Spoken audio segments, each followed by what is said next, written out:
Vamos lá, tá gravando aqui e começaremos. Então, gente, vamos recapitular um pouco sobre o que é despesa orçamentária, tá? Então, isso precisa estar claro para vocês, o aspecto da despesa orçamentária, né? A natureza de despesa orçamentária.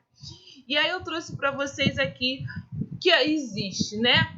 Dispêndio ou despesa, né? Vamos dizer assim, orçamentária e aquela que é extra-orçamentária.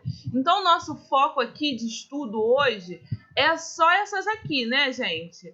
É só as despesas, ok? Orçamentárias. Aquelas que estão previstas dentro do meu orçamento. Então, esse é o foco do nosso estudo e nossa análise o tempo todo que a gente vai conversar hoje dessa execução orçamentária. Aqui que eu trouxe para vocês, importante a gente ter em mente, que existe uma codificação. E a gente vai ver essa codificação, até nesse documento que eu mandei para vocês de estudo de caso, tem essa codificação. E a codificação é importantíssima para identificar que tipo de despesa é. Então, por exemplo, olha lá, eu tenho a categoria econômica, né? O grupo de natureza, a modalidade de aplicação e o elemento, né? Dentro dessas minhas características aqui, eu consigo identificar, depois a gente vai ver de novo, que o grupo 3 vai ser as minhas despesas correntes, né? Se o segundo dígito for 3 de novo, vai ser o quê? Outras despesas correntes. O 90 significa a minha modalidade de aplicação, né? Então, 90 significa aplicação direta, ou seja, é o próprio órgão que está executando aquela despesa, e assim por diante. O meu elemento é o meu material de consumo, né? Ou seja, é uma discriminação de fato do que significa essas outras despesas correntes. Então, pode haver o desdobramento, né, dessa despesa, que a gente não coloquei para vocês também no nosso estudo de caso, que no caso, que tipo de material de consumo aqui? O combustíveis e lubrificantes. E esse desdobramento os órgãos utilizam muito, inclusive é o que a contabilidade registra, até nas notas de empenho quando são feitas, tudo já faz pelo nível do desdobramento, tá ok? Mas para a LOA, tá? É facultativo, não é obrigatório esse tipo de análise. Então, vamos para o próximo aqui. Isso aqui eu trouxe para vocês também importante. Por quê, Marilda? Olha só. As despesas correntes... Ah, tá, não esse aspecto que eu queria mostrar com vocês. As minhas despesas correntes, aqui, ó. Anotar mais uma vez. Eu preciso estar claro para mim que o dígito 3 é despesas correntes e o dígito 4 é despesa de capital. Então, eu já consigo identificar logo que tipo de despesa que eu preciso executar. É despesa corrente ou é despesa de capital, né? Então, eu tenho lá o grupo 3 para despesa corrente e o grupo 4 para despesa de capital. Dentro do meu grupo, da minha categoria econômica, eu começo meus grupos de despesa. O 1 significa pessoal e encargos sociais. O 2 significa juros e encargos da dívida. 3 significa outras despesas correntes. Percebam? Então, se eu estiver começando com 31, eu começo com despesas correntes de pessoal. Se eu começo com 33, eu começo com despesas correntes, grupo outras despesas correntes. A mesma coisa acontece com as minhas despesas de capital. Então, se eu colocar lá 44, iniciando a minha despesa, eu já sei que é uma despesa de capital e investimentos. Se começar com 45, eu já sei que é uma inversão financeira. E 46, eu já sei que é uma amortização da dívida. Show, gente? Então, até aqui, eu acredito que ficou tranquilo. Alguém ficou com alguma dúvida relacionada a essa codificação? 30. Ah, show! Que tá lá no meu estudo de caso.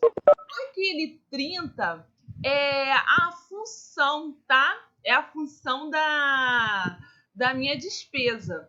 E eu coloquei para vocês até uma função que não existe, vamos dizer assim, precisamente. Aquele 30 que eu coloquei para vocês, a gente poderia ter botado ali que são comuns, 15 para obras, né, pessoal, de obra, 22 é indústria, eu agora não me recordo da educação e da saúde, os dígitos que começam, tá? E ali eu coloquei de maneira fictícia que aquele 30 ali significa a função energia solar, né? Que é o nosso estudo de caso, que é uma companhia na área de energia solar, ou então 20 energia, esse 30 pode ser energia, assim por diante, tá? Mas esse códigozinho que está ali no nosso QDD, que eu vou falar daqui a pouco com vocês, o início ali daqueles dígitos significa o tipo de função, tá? Mas eu não vou me atentar também muito a essa codificação, mas trouxe para vocês também terem uma noção. Aí a gente já falou da modalidade de aplicação e o último, né, a da tabela é o elemento. Tudo bem para você, Elton, que eu respondi? Ah, Manu, não tinha visto a sua pergunta. Esse desdobramento seria o subelemento? Exatamente, Manu. É exatamente isso. O desdobramento é o subelemento também, são sinônimos, é exatamente isso, tá? Respondido para Manuela também. Boa noite. Então, gente, qual vai ser o nosso foco de estudo hoje, dessa noite? Então, eu mostrei para vocês o seguinte, que a gente tem a parte da aprovação, que a gente estudou já, né, da LOA, que tem a fixação de despesa, e aí eu começo ao nosso foco de estudo, que é a descentralização do crédito orçamentário, ok? Existe uma descentralização de crédito orçamentário. E depois temos também o quê? Uma programação, ou seja, uma programação orçamentária financeira.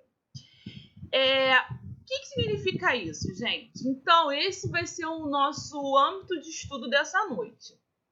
Significa que tem uma LOA que foi fixada, uma despesa para a gente realizar para o próximo exercício. Só que a forma de eu executar essa despesa vai ser de acordo com uma descentralização, que não vai ser do meu órgão setorial, existe um órgão central que vai fazer isso. E, posteriormente, esse órgão central também vai definir uma programação orçamentária financeira, tá ok? Então, isso é importante a gente estar claro dentro da parte de execução orçamentária, porque você, assim, o pessoal que não trabalha geralmente na área de finanças não consegue entender, eu orcei 1 milhão, cadê o meu 1 milhão para eu executar na minha despesa? Tem que ir por parte, por quê? Será que aquele crédito, aquele orçamento foi liberado? Porque é liberado conforme a gestão de um órgão central, tá ok? Então, aqui eu vou mostrando para vocês mais uma vez. Aqui, ó, as etapas da minha despesa, né, orçamentária. Nós temos o planejamento, a fixação dessa minha despesa aqui, ó, que a gente chama, que tá dentro do planejamento, é o que a gente já viu diversas vezes, que é a nossa quem? Linda e maravilhosa, a LOA, tá ok? O que vamos estar como foco de estudo hoje? Essa descentralização de créditos orçamentários e a programação orçamentária financeira, tá? O outro, Marilda, você não vai falar processo licitatório e contratação? Isso aí jamais falaria aqui. Posso pincelar algumas coisas, mas isso aí é uma disciplina assim, bem longa para se falar muito, né? Sobre o processo licitatório e contratação. Então, esse aqui não é o foco da nossa disciplina de finanças públicas, tá? Então, aqui hoje nós vamos focar o nosso estudo, né, em descentralização e programação orçamentária, tá? Tudo bem? Tamo junto? Alegria, alegria? Preparados? Sigamos em frente aí, que a noite vai ser maravilhosa. Então, olha lá, Marilda, o que é essa execução orçamentária e financeira? Isso é baseado, gente, em legislações, né? Lembra que a gente fala logo no início, até que vocês devem ter estudado em administração pública, que dentro da organização precisa ter o princípio da legalidade, ou seja, o princípio da lei, precisa estar expresso em lei. E existem normativos que regulam que existe toda uma etapa, né, da execução orçamentária. Não é simplesmente começou, aprovou a LOA e depois como é que a gente continua o trabalho, né? Então ele vai definir os parâmetros de como a gente vai executar essa LOA que foi aprovada, tá? E aí trouxe para vocês primeiro os normativos, né? Os normativos legais. Então vamos falar um pouquinho deles. Nossa Lei 4.320, nossa lei principal de finanças públicas, né? No seu artigo 47, afirma: imediatamente após a promulgação da lei de orçamento, ou seja, da nossa LOA, e com base nos limites fixados, o Poder Executivo aprovará um quadro de cotas trimestrais da despesa que cada unidade orçamentária fica autorizada a utilizar. Olha que coisa importante, gente. Significa o quê? Que existe um limite de cotas trimestrais, ou seja, um limite de cotas que são feitas. Quando a gente fala o Poder Executivo vai ser o órgão central, né? Esse órgão central que vai disponibilizar para quem? Para as unidades orçamentárias, né? Então, lá, o Poder Executivo aprovará um quadro de cotas trimestrais da despesa que cada unidade orçamentária fica autorizada a utilizar. Então, já começando a falar para vocês, para a gente fixar isso, quem é que vai fazer o Poder Executivo aqui no Estado? Quem é o responsável aqui? Fala aí para mim. Fala aí para mim, quem é esse que vai elaborar esse quadro de cotas trimestrais no Estado?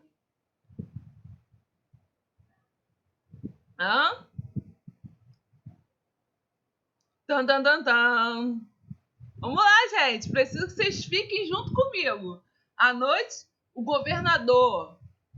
O governador ele vai, de fato, fazer, né, o decreto lá responsável por isso.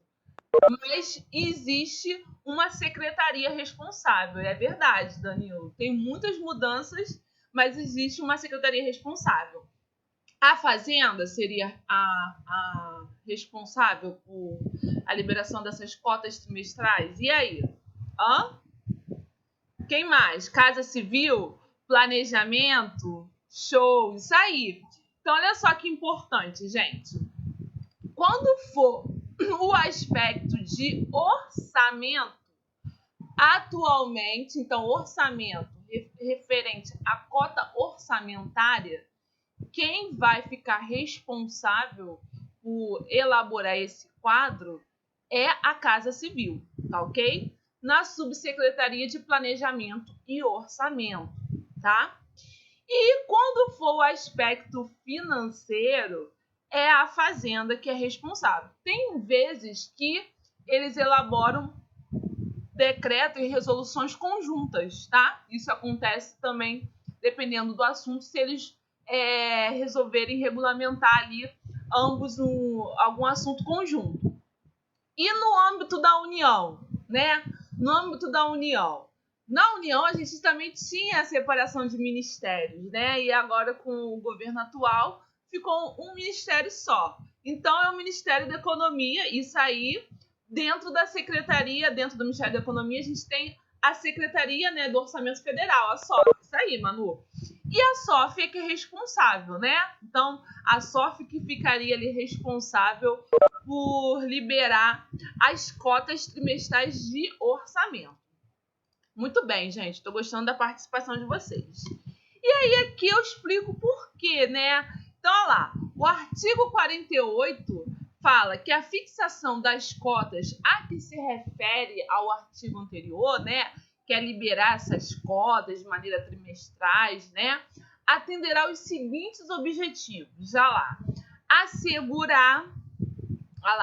Assegurar as unidades orçamentárias em tempo útil, a soma de recursos necessários e suficiente à melhor execução do seu programa anual de trabalho, manter durante o exercício, na medida do possível, o que? A ideia, o equilíbrio entre a receita arrecadada e a despesa realizada, de modo a reduzir o mínimo, né, eventuais insuficiências de tesouraria. Então, gente, por que se faz essas cotas trimestrais?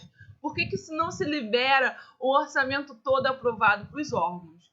Porque eu preciso ver a minha disponibilidade financeira. Então, eu vou liberando conforme eu vou entendendo que vai ser a minha disponibilidade de entendimento ali, né, de previsão de receita arrecadada ao longo do exercício. Então, por isso que é importante essa liberação aos poucos, né? E vamos seguir mais um pouquinho aqui.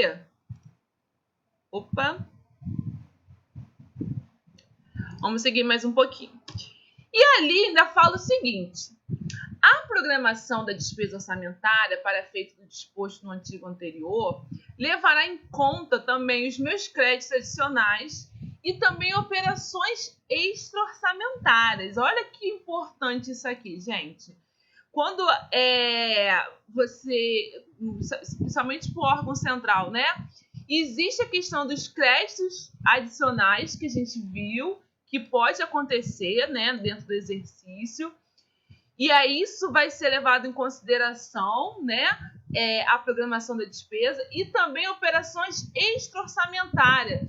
Sabe o que seriam essas operações extra-orçamentárias, por exemplo? São os restos a pagar que você do exercício anterior e que você está pagando nesse exercício. São operações extra-orçamentárias, porque aquele restos a pagar não está na LOA do ano anterior, né, que foi aprovada para execução desse ano. Então, as operações extra-orçamentárias também precisam identificar essa programação da despesa, tá ok? E aqui, olha lá, as cotas trimestrais, olha que importante, as cotas trimestrais poderão ser alteradas durante o exercício, observado sempre o quê? O limite da dotação. Ou seja, foi publicado uma liberação de cota no início do ano. Depois verificou-se que aquilo ali não vai ser atingido, houve uma frustração grande de receita, preciso mudar essa forma de liberação, você pode mudar. Ou melhor, teve um excesso de arrecadação, vou poder passar mais recursos para as minhas unidades orçamentárias, posso mudar? Posso mudar. Agora, sempre atentando, né, o limite da minha dotação. O que é o limite da minha dotação? É o limite da minha despesa que foi fixada na LOA, tá ok? Então, eu preciso observar esse limite da dotação e o comportamento da minha execução orçamentária, tá? E esse limite da dotação, gente, eu sempre falo que existe hoje em dia, a gente até vai conversar um pouco sobre esses sistemas que são parametrizados, né? Para que jamais você venha empenhar além desse limite da dotação. Todavia, né, é preocupante, né? Porque se você empenhar além daquele limite da dotação aprovada pela LOA e não ocorrer nenhuma retificação através dos créditos adicionais, está incorrendo em crime, né? Um crime de responsabilidade, porque você está executando uma despesa além daquilo que foi autorizado, e autorizado por quem? Pelo Poder Legislativo, porque quem aprova aquelas contas é o Poder Legislativo, tá certo? Então, sigamos mais um pouco. Olha outra questão importante. Falei da 4.320 e agora eu começo a falar com vocês da LRF. A LRF diz o seguinte: artigo 8º, até 30 dias após a publicação dos orçamentos, nos termos em que dispuser a lei de diretriz orçamentária, olha que importante, ela dando a importância da LDO. O Poder Executivo estabelecerá a programação financeira e o cronograma de execução mensal de desembolso. Aí essa parte aqui já é a nossa, que eu falei para vocês, o que é? A Fazenda, né? A Secretaria do Tesouro Nacional no âmbito da União, que vai ser responsável por elaborar isso. Esse Poder Executivo que vai fazer é esses órgãos, tá ok? Então aqui no Estado a Fazenda, na União a Secretaria do Tesouro Nacional, vai fazer a programação financeira, ou seja, entendimento em que vai poder ser pago o limite de despesas para aquele período, o cronograma da execução mensal de desembolso. Aí aqui, parágrafo único. Os recursos legalmente vinculados, olha que importante, legalmente vinculados à finalidade específica serão utilizados exclusivamente para atender o objeto da sua vinculação, ainda que em exercício diverso daquele que ocorrer o ingresso. Ou seja, isso é muito comum, por exemplo, um recebimento de uma dívida ativa, que eu até já falei com vocês. Ou seja, um tributo de anos anteriores que não foi arrecadado e arrecadou agora em 2020. Aí você faz o que com ele? Vai utilizar em que tipo de despesa? Onde você quiser? Aquele tributo não era vinculado. Tem que ver a origem daquele tributo e ver que tipo de vinculação que é. Independente de qual for o ano da arrecadação, ele tem que ser destinado para a despesa, aquele é a vinculação de origem, tá ok? Então isso é importante. Sempre se atentar. Mas isso também a gente já tem alguns parâmetros dentro dos softwares, né, que fazem esse tipo de análise também. Outro aspecto aqui, gente, que eu quis colocar para vocês, né, importante antes de a gente começar a falar um pouquinho mais na prática. No cronograma de desembolso e programação financeira, a autorização orçamentária é uma condição necessária.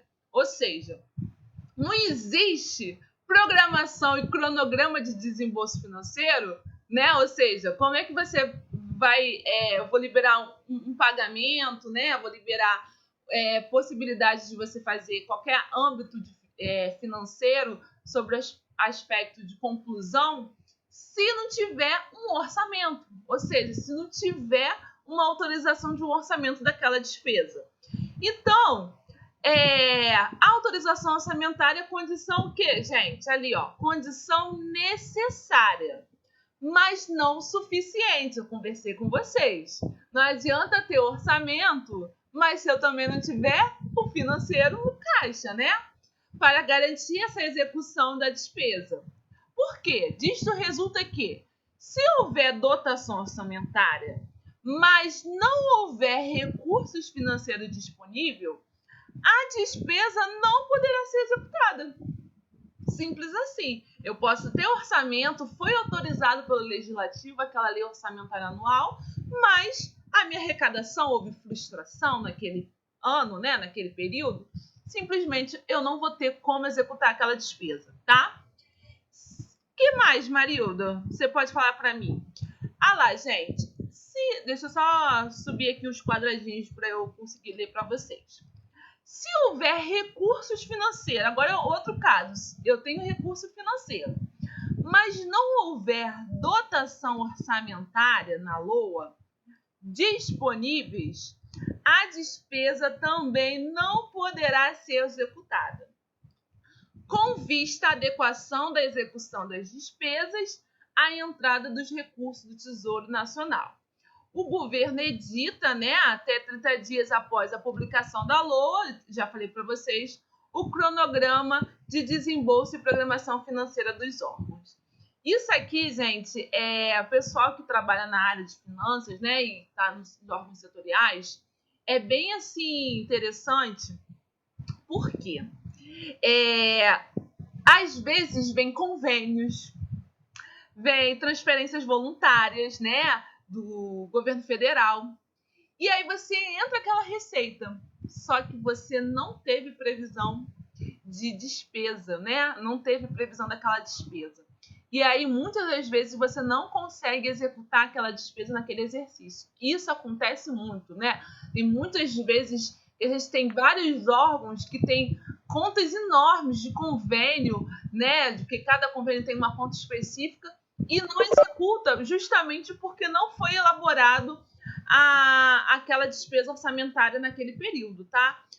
E eu falo assim, geralmente isso acontece muito por falta, né, de comunicação, enfim, tem vários outros fatores que a gente depois conversa um pouquinho mais. Outro aspecto aqui, gente. O Poder Executivo avalia ainda ao final de cada bimestre, tá? Então aqui, ó, final de cada bimestre. Opa, Mariuda. Aqui, ó, final de cada bimestre. Então, janeiro, fevereiro, depois eu avalio. O cumprimento das minhas metas fiscais. Isso aí, gente, vocês... eu falei para vocês, né, que é uma outra análise, é a forma de quanto de endividamento o governo tem. A ideia das metas fiscais aqui é não se comprometer com o endividamento, tá? Então, através da análise de previsão de receitas e despesas para o período.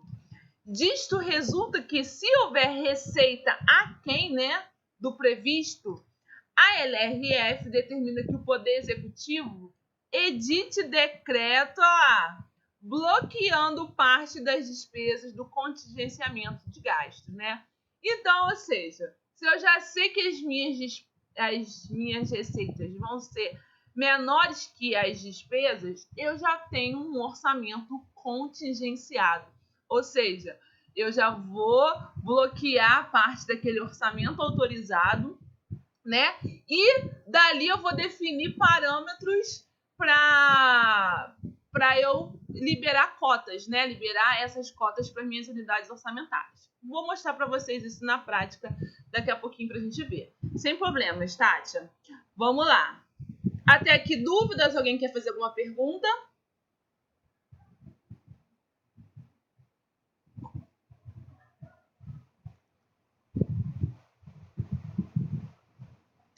O desembolso trimestral é a programação orçamentária, tá?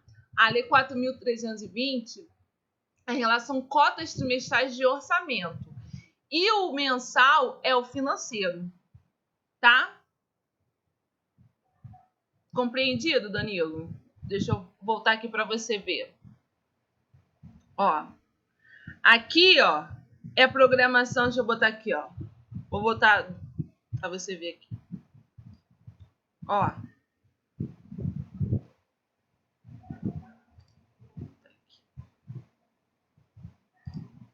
Ó. Quadro de cotas trimestrais e relacionado ao orçamento, tá ok? Que a unidade orçamentária tem a utilizar. E aqui, voltando para a LRF, ó, que você observou aqui, ótima observação. Lá, até 30 dias, a execução mensal é do cronograma, tá ok? Do cronograma da execução mensal do desembolso. Sim, a ideia do repasse, né, vamos dizer que seja de forma mensal, conforme a arrecadação. E isso pode mudar também por decreto, conforme for a arrecadação do ente, né, do ente federativo. Mas a ideia é que seja mensal, sim. Tá? Porque o orçamento ficaria muito engessado se fosse também mensal. Porque você precisa todo um processo de liberar o orçamento, depois fazer o empenho, depois ir para a liquidação. Se você esperasse tudo isso até liberar um novo orçamento, você ia engessar ainda mais as atividades do órgão. Tá? Isso aí.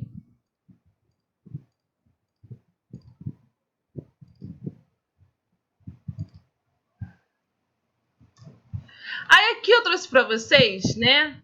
Como é que ficaria mais ou menos a questão de descentralização orçamentária? E eu trouxe no âmbito da União, né, que é sempre o que eles consideram como principal matriz, mas entende-se para o Estado também aquilo que eu falei com vocês, né?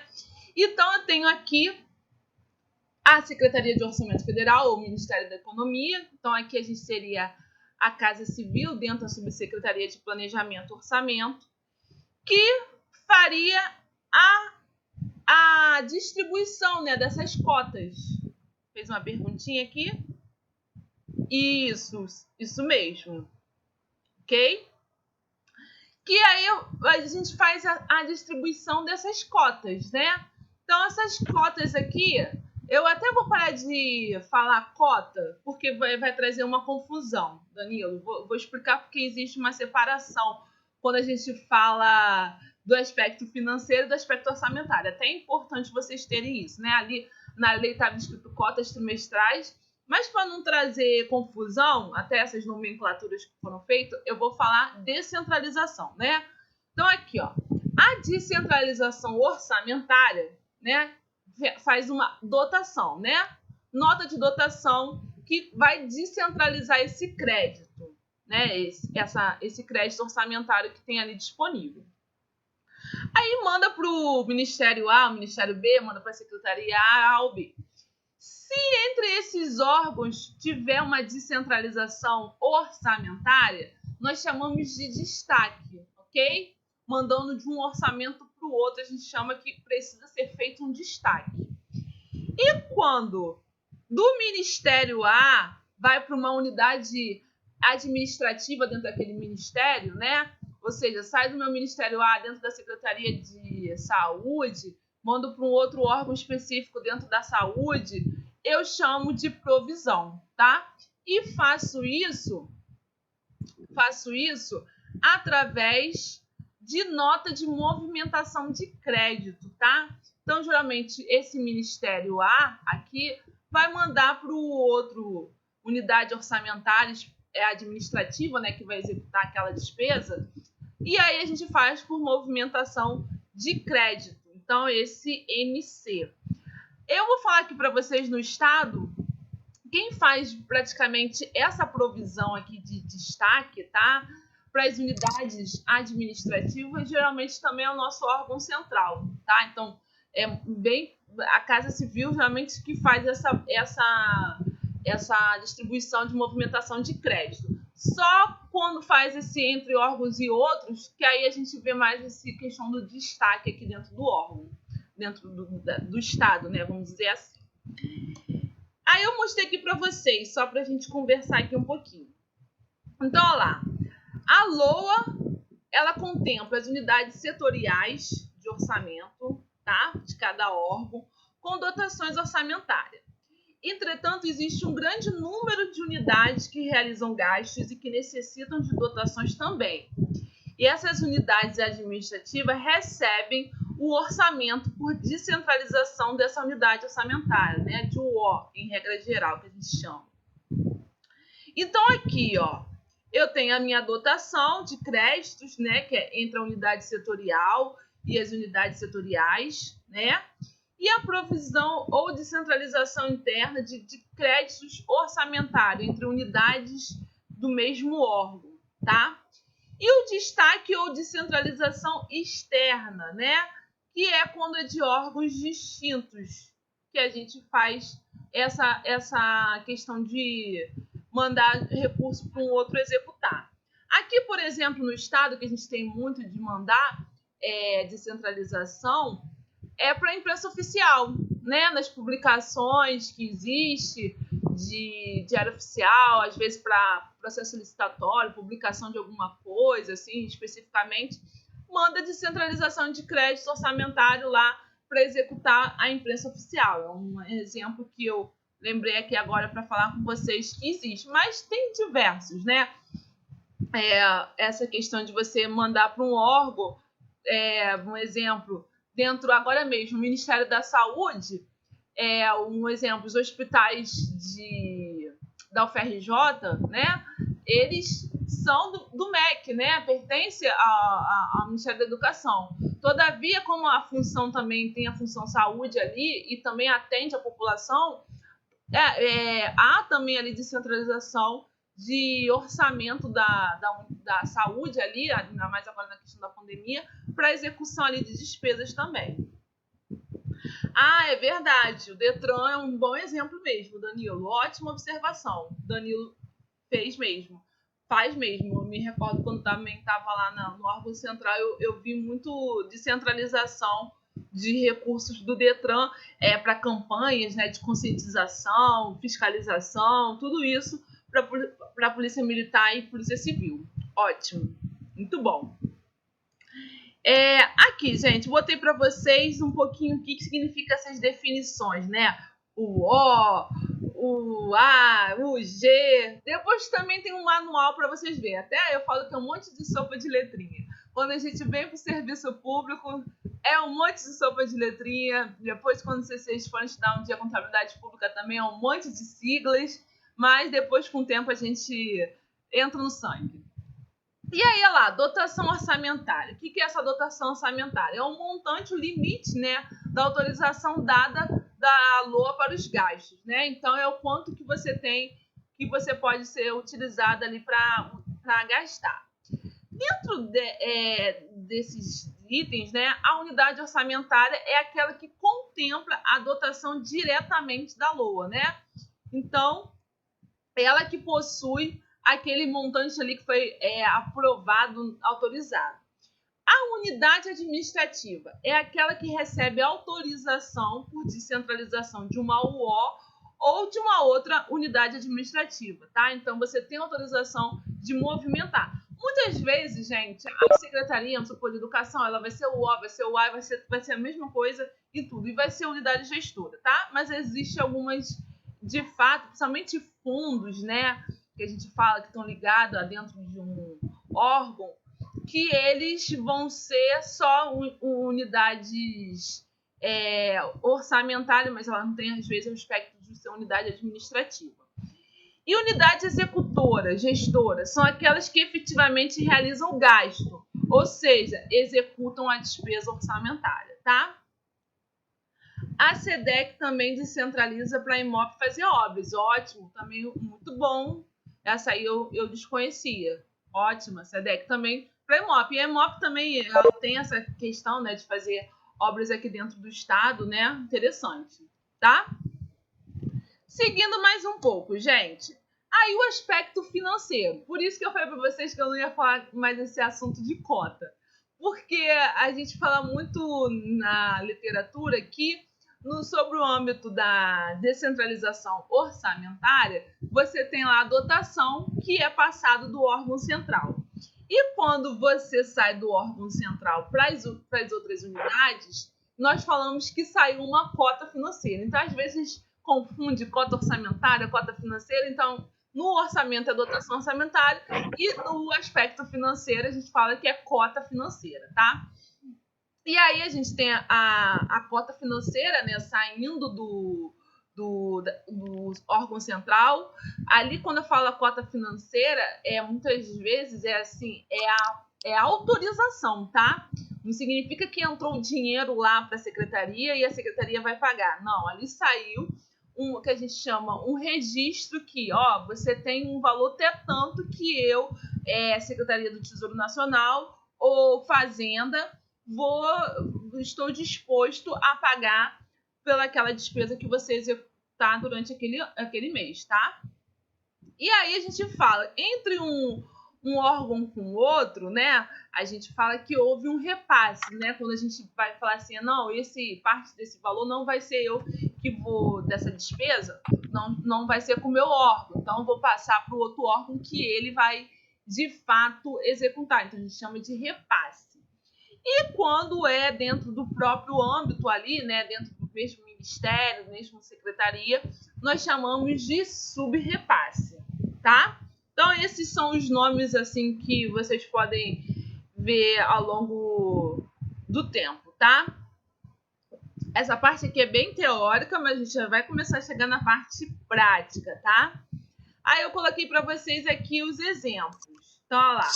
A cota é a transferência do órgão central de programação financeira para os órgãos setoriais do sistema, isto é, a Secretaria do Tesouro Nacional, que era ligada ao Ministério da Fazenda, libera as disponibilidades financeiras vinculadas ao orçamento para qualquer ministério ou órgão, né? E o repasse, que a gente vê aqui, é a descentralização dessas disponibilidades financeiras vinculadas ao orçamento entre os órgãos de estruturas administrativas diferentes, né? E o subrepasse é a descentralização de disponibilidades vinculadas dentro da mesma estrutura administrativa. Ok?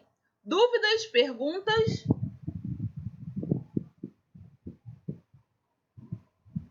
Estamos caminhando, né?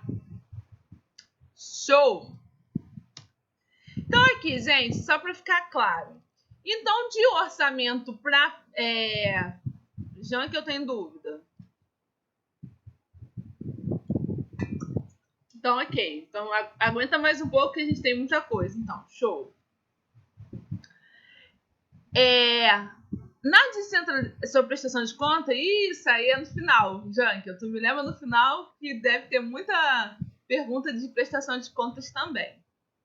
Tá?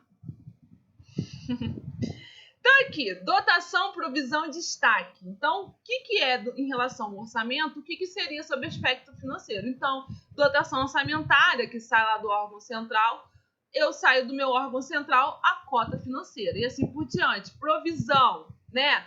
Que é dentro do como é que se diz? Do órgão, né? Da mesma estrutura, é o subrepasse. E a destaque que a gente vê, né, que eu falei para vocês, que é da estrutura diferente. Então, destaque, eu tenho repasse, tá?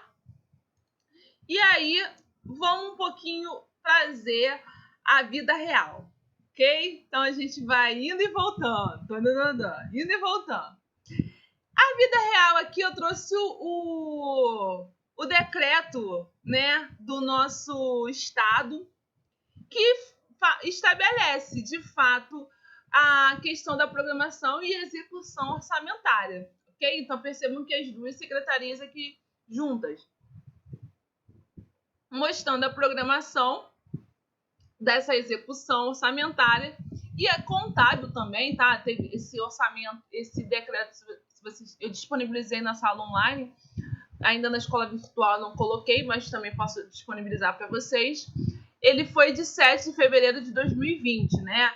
E aí ele fala, né, no disposto, de acordo com a Lei 4.320, todas essas questões todas que a gente falou, baseado no PPA, baseado na LDO aprovada, baseado na LOA aprovada, tudo isso ele vai definir os dispositivos de como será a programação orçamentária financeira, tá?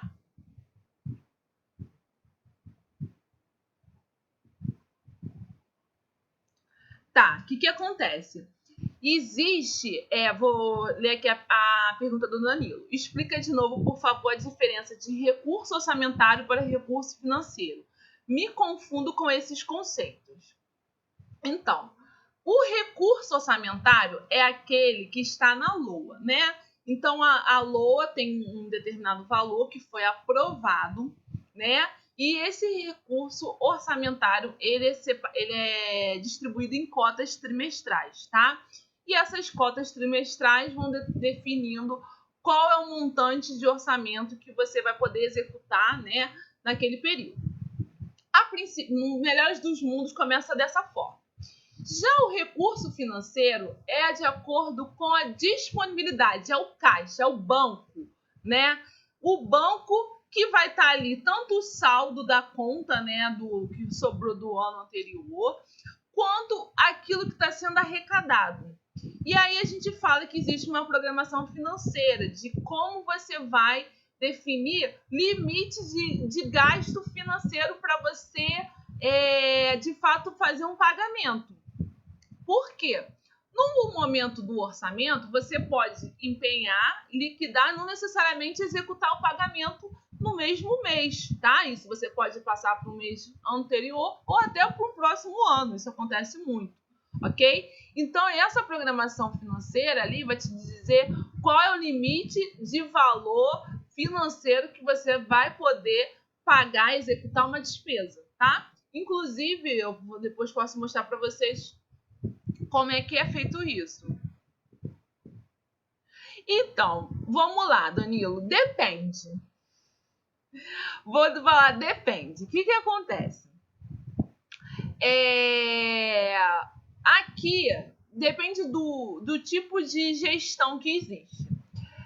Geralmente, vou falar a minha experiência daqui do estado.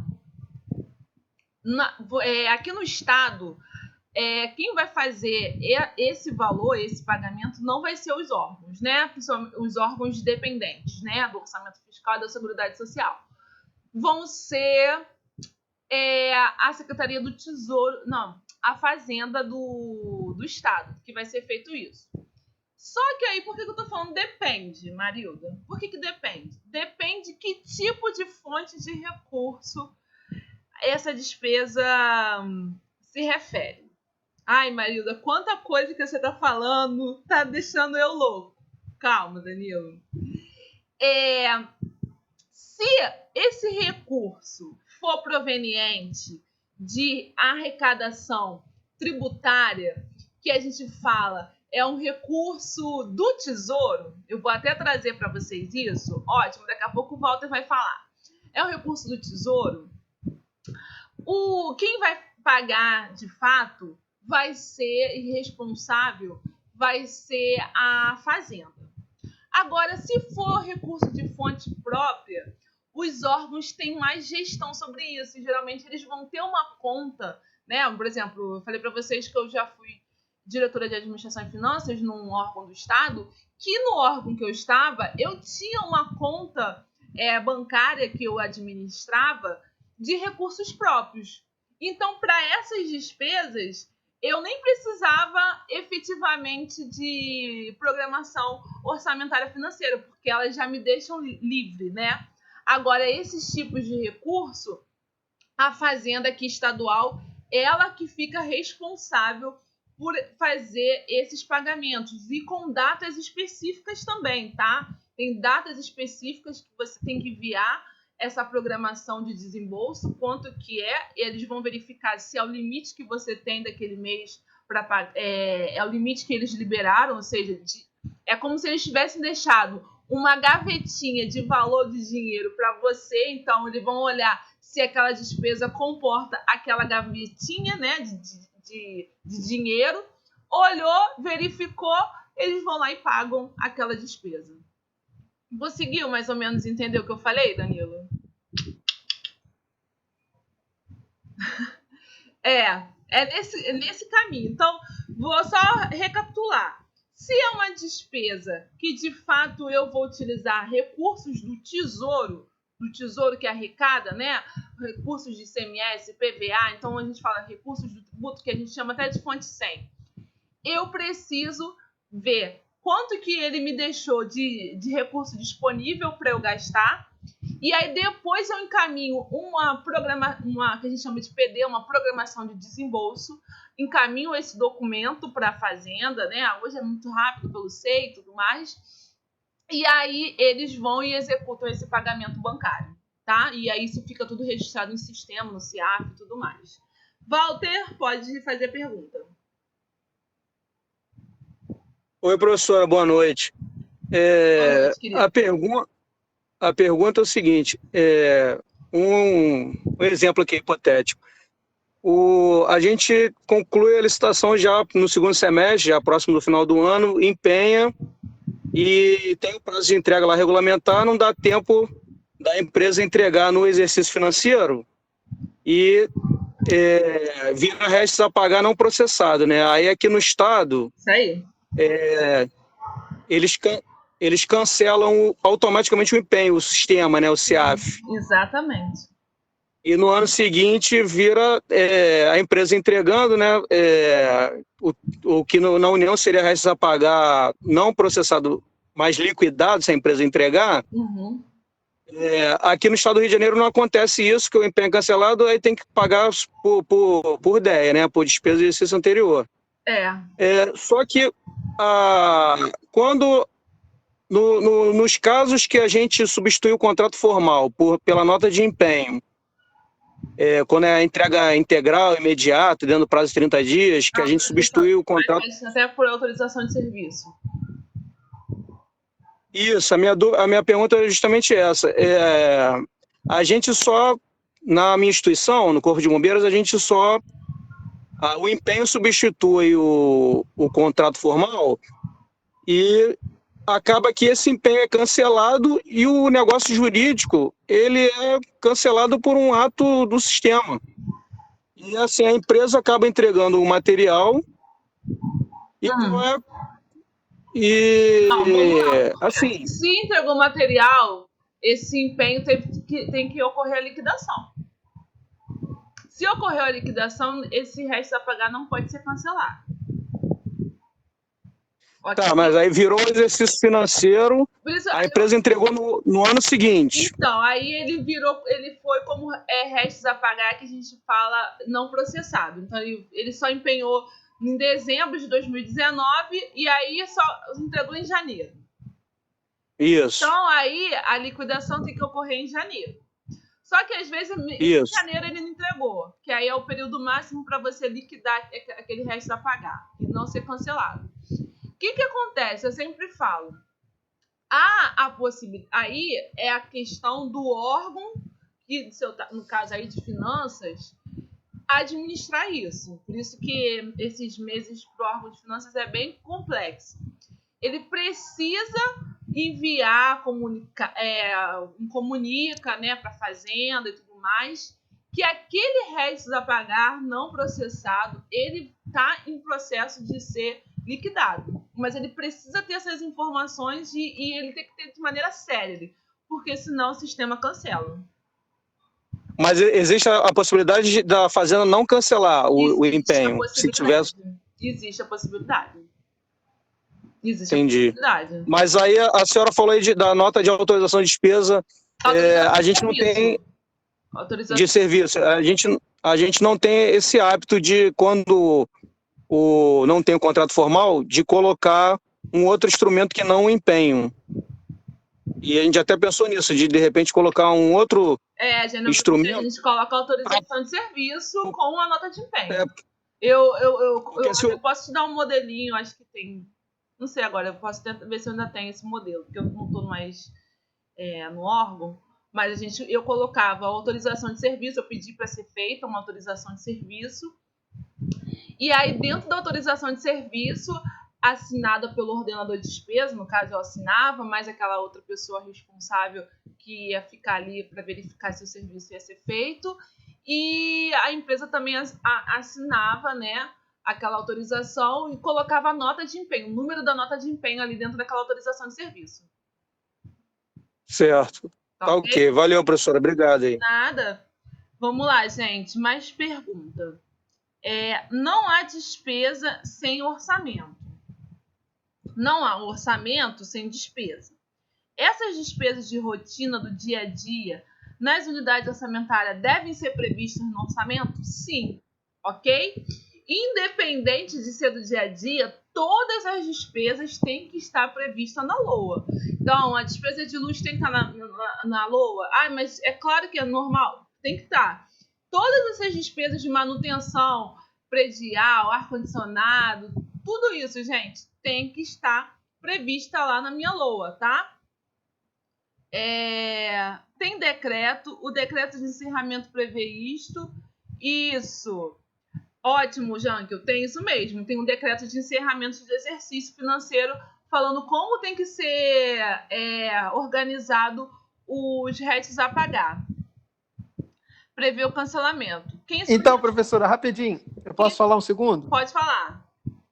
Porque assim, o decreto de encerramento, ele diz que até certo dia de janeiro do ano seguinte, os empenhos não liquidados serão automaticamente cancelados. Exatamente. Foi o que o Walter estava falando aí, com relação a gente não receber em tempo hábil e acabar tendo que cancelar o empenho automaticamente e, como consequência, a gente não consegue...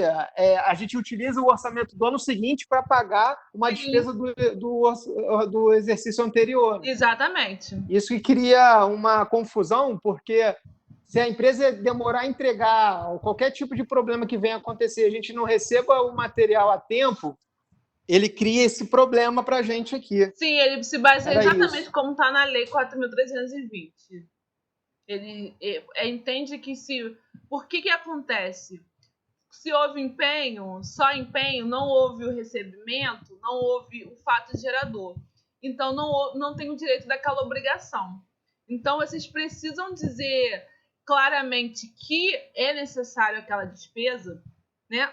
Depois, dentro do site da Fazenda, acho que tem umas notas técnicas falando sobre essa questão de restos a pagar.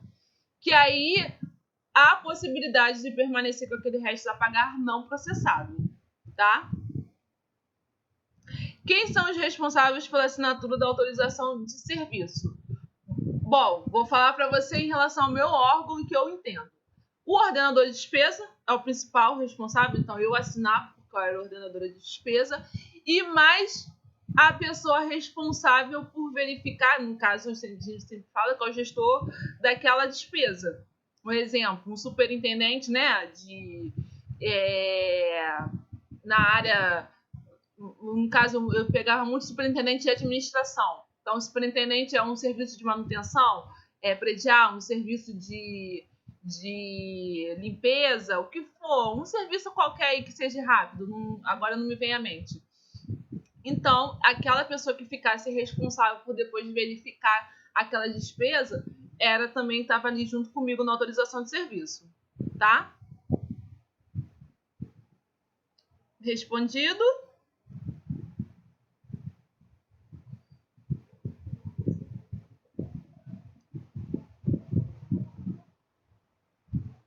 Ele, assim, é uma questão de ele querer assumir sozinho aquela responsabilidade. Não, assim, eu entendo que o ordenador de despesa, ele não tem como verificar todas as despesas efetivamente. Então, quanto mais ele segregar as despesas ali entre as respectivas, né, as funções das pessoas, melhor vai ser para ele relacionado a definir quem era ali responsável junto com ele pela execução daquele serviço. Por isso que eu nunca colocava sozinha, sempre colocava com outro responsável pela execução daquele serviço, ou seja, quem vai acompanhar de fato aquele serviço, tá? Vou seguir adiante. Show? Ok. Aí, gente, trouxe para vocês hoje um lindo, maravilhoso que eu montei, um quadro de detalhamento de despesa, que popularmente, né, nós já chamamos de QDD. Nossa, Marilda, outra sopa de letrinha? Outra sopa de letrinha, gente. Então, saibam disso. O pessoal lá que trabalha com financeiro já viu muito. Esse é o QDD. Que QDD é esse, Marilda? Que QDD é esse? Esse QDD é emitido, né, pela Secretaria, no caso da Casa Civil aqui do Estado, e manda para cada um das unidades orçamentárias, dizendo qual é o seu valor que você tem aí disponível que foi aprovado. Por quê? Você coloca lá na lei orçamentária a sua previsão orçamentária, diz quanto que você tem, né, quanto você quer gastar e tudo mais. Mas quando vai lá para a Casa Civil, né, era CEPLAG antigamente, na área de planejamento, eles podem fazer alterações também, tá?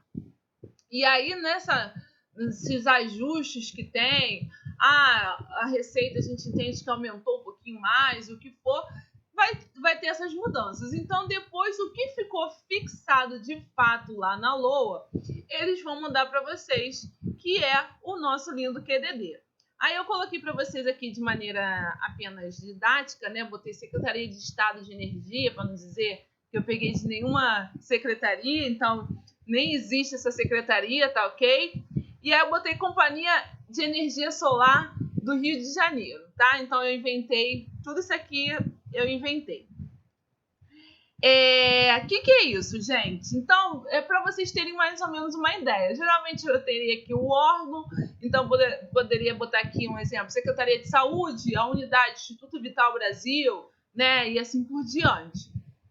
Aí começam as questões que é importante vocês terem uma noção. Esse QDD é o seu gerenciamento orçamentário, tá ok?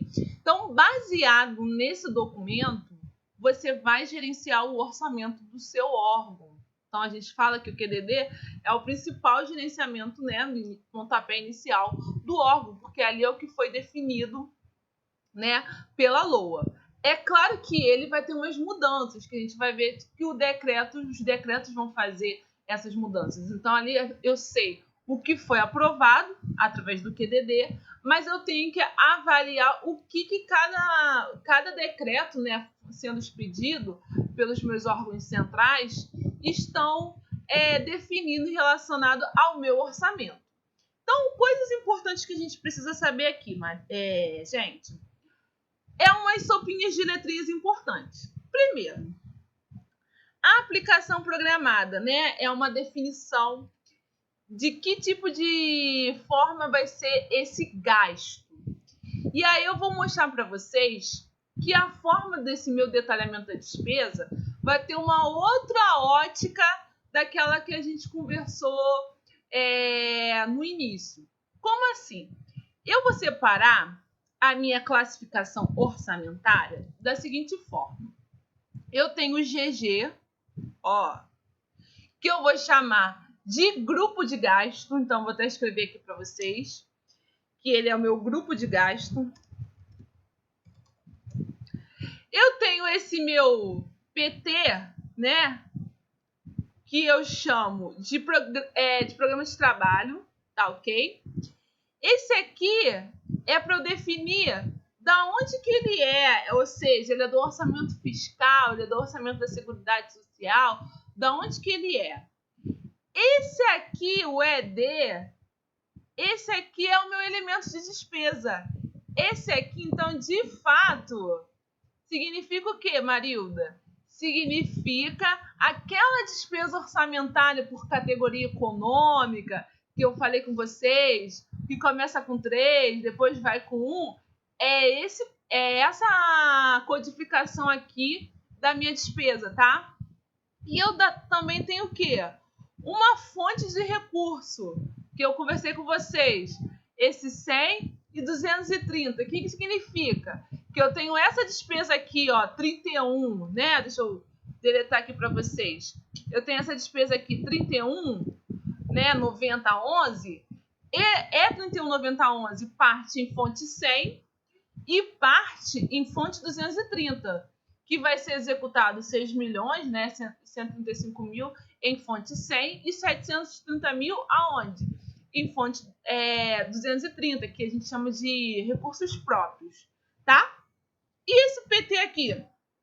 Gente, eu só coloquei para vocês, mas não vou entrar nesse detalhe, porque é muita coisa. Isso aqui é como está codificado também no meu PPA, tá ok? Então, isso aqui é como vai estar lá no meu PPA. Por isso que é o meu programa de trabalho. Então, aqui tem a minha função, subfunção e assim por diante. Aquelas outras codificações que tem umas listagens imensas, que aí é só vocês olhando também com calma, porque senão é muito detalhe para a gente falar nessa noite. Mas o que eu quero é que vocês comecem a se atentar além disso aqui, que eu mostrei para vocês, que é isso aqui que eu mostrei da categoria econômica, né, grupo de despesa, modalidade de aplicação. Então, lá, o 31, tem o 3 iniciando despesa corrente, depois eu tenho o número 1, que é grupo pessoal, né, encargos, o 90, que eu falei para vocês, que é aplicação direta. Eu quero que vocês se atentem a um outro aspecto aqui. Vou até apagar tudo para vocês focarem no que eu quero que vocês se atentem aqui, que é a questão do meu grupo de gasto. O que é isso, Marilda? Então, olha só. Essa parte de classificação da minha despesa orçamentária, despesa corrente, despesa de capital, ela vai definir ali uma classificação de acordo lá com a Secretaria do Tesouro, né, Nacional, e até a própria Lei 4.320 que traz isso. E vai definir onde eu vou utilizar. É pessoal, manutenção, enfim. Ali tem várias formas que eu vou executar aquela despesa. Só que eu coloco aqui também em grupo de gastos, por quê? No estado aqui, eu posso entender que, por exemplo, a minha despesa que eu tenho de pessoal, né? A minha despesa de pessoal que eu tenho, salário, remuneração, a parte da diária, um exemplo, a parte da diária que foi necessário, né? As diárias que existem, eu preciso também dizer que ele está dentro do grupo de pessoal. Só que a parte de classificação lá de categoria econômica entende que diária já são outras despesas correntes. Então eu falo que eu estou no grupo de gastos pessoal L1, mas eu tenho esse grupo aqui, ó, 31, tá vendo? Ó, 31, 31, 31, mas eu tenho aqui um grupo 33 dessas minhas diárias aí, por exemplo, que é um valor que eu preciso também depois remunerar meu pessoal que precisa estar aí fora. Então, eu quero saber o que de fato envolve despesas que vão envolver diretamente a pessoal. Então, eu chamo que é o grupo L1. E assim por diante, gente. Aí eu tenho grupos que vão envolver mais de uma categoria econômica ou mais de outros grupos de despesa, tá? Então, por isso que eu tenho esse grupo de gasto. E aí eu trouxe para vocês essa linda tabela maravilhosa. Oh, que tabela linda, né? Então, gente, trouxe aqui para vocês verem mais ou menos. Então, a gente chama que esse grupo de gastos, né, que vai ser executado a minha despesa, nós chamamos de L1, pessoal, encargos, né? L2, aquilo que está relacionado à minha manutenção, à minha área administrativa. L3 são despesas obrigatórias, geralmente pagamento de dívida, pagamento de tributos, né, que possam ser feitos. L4 a gente chama de atividades finalísticas, né, que é aquele, de fato, que é o atendimento especificamente para a minha sociedade. Projetos, né, que estão aqueles envolvidos no PPA. Serviços de utilidade pública, isso foi separado, era dentro do L2, estava aqui dentro de manutenção, só que é porque a gente aqui no estado ficou com muita dívida relacionada a concessionárias, então dívidas com a parte de cobrança de telefonia, internet, tudo mais. E agora, né, devido ao que aconteceu, a gente tem a reserva de contingência. Também tem o L7, mas eu achei muita coisa para falar aqui para vocês. Eu preferi deixar até esses 6 primeiros aqui para a gente conversar. Nossa, gente, acredite, alegria, alegria. Eu sei que é complicadinha essa parte aqui, mas é assim que é a execução orçamentária. Então, assim, quem trabalha no financeiro já consegue deslumbrar um pouquinho o que eu estou falando. O pessoal que está fora, eu entendo que seja um pouquinho mais difícil. Por isso que é a aula que eu digo mais pesadinha que a gente tem dentro da nossa disciplina. E aí aqui eu botei para vocês, aqui, ó, dentro desse próprio mesmo decreto, né, está escrito lá, do limite da movimentação de empenho, né, de NME, no capítulo 3, aí a gente fala que o anexo 1 deste decreto estabelece o limite anual para o empenho, nos termos do artigo 9 da LRF e compreendendo os conteúdos discriminados. Então, aqui, ó, o grupo de gasto L1, que compreende as despesas de folha de pagamento, obrigações patronais, ativos, inativos, pensionistas, inclusive as decorrentes por tempos de contratação temporária, vão estar onde? No anexo 1.A. Aí esse é um outro aspecto também que é importante. Isso, Janke, o L6 iniciou esse ano, sim. Não existia, ele era um antigo, estava dentro do L2. E aí, entra essa partezinha aqui, gente. O que acontece? Esse anexo 1A é o pessoal, né? Que é o que a gente fala. Só que dentro do meu anexo 1B, que é manutenção, né? Que é o nosso L2, também é atividade finalística e projeto. que significa isso? Gente, vamos entender o que eu tô querendo passar para vocês. Eu tenho despesa lá de pessoal, eu tenho despesa de manutenção, eu tenho despesa de projetos, né, que eu coloquei no meu PPA e assim por diante. Só que na hora de eu limitar o meu empenho, ou seja, eu vou falar que eu vou reduzir a possibilidade de empenhar despesas nos órgãos. Eu preciso avaliar aquelas despesas, aqueles grupos que de fato vai ser mais difícil eu conseguir limitar esse empenho e aquelas que eu posso cortar mais cravado. Então, por exemplo, manutenção é uma coisa que você vai poder tirar mais, cravar ali, né? Dependendo de um projeto que você tinha para ser feito, você cancela o projeto, não vai ter mais construção de escola e assim por diante, tá? Então, são essas atividades que, na hora de limitar o empenho, você define anexos, né, que a gente chama, que vai descrever como eu vou limitar esses tipos de grupos de gastos, tá? Então, eu tenho o anexo 1C, que é as minhas despesas obrigatórias, por exemplo. Despesa obrigatória eu posso contingenciar da mesma forma que uma manutenção.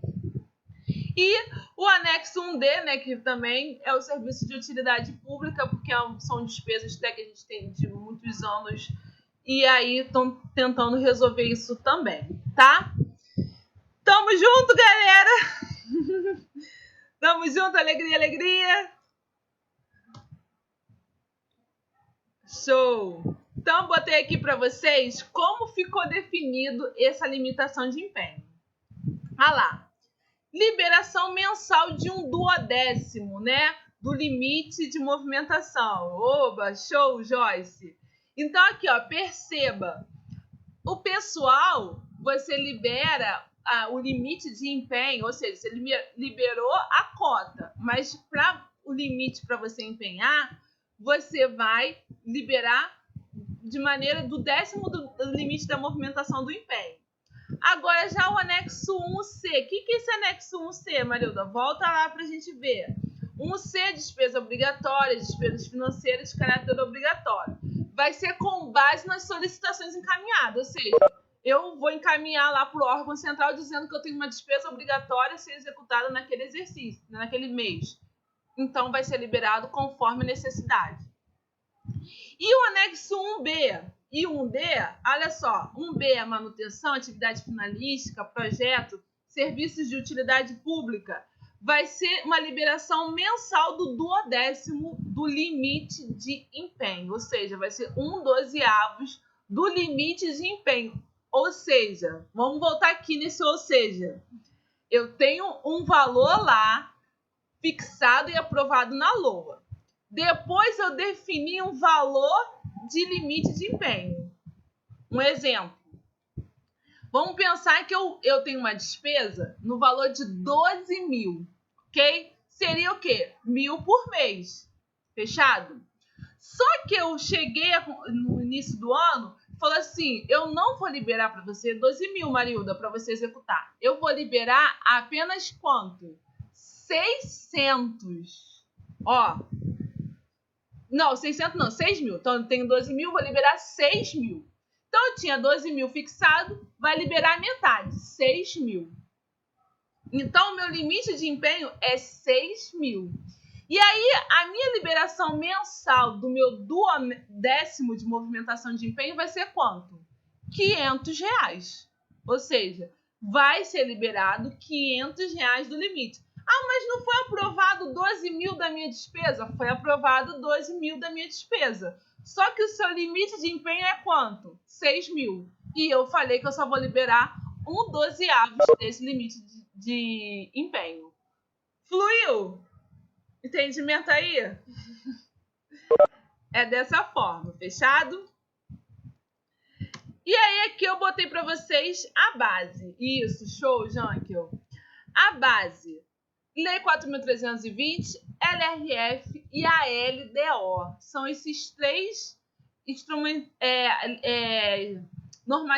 normativos legais que vão definir a forma da minha programação da execução orçamentária ao longo do meu exercício, tá? E sabendo que a LDO, ela vai ter essa mudança, né? De acordo com uma LDO para outra, ela vai definir essa base contingenciável, né? De um exercício para o outro. Vou dar uma pausa, gente. 7h35, vou dar uma pausazinha, deixa eu dar aqui uma pausa até na nossa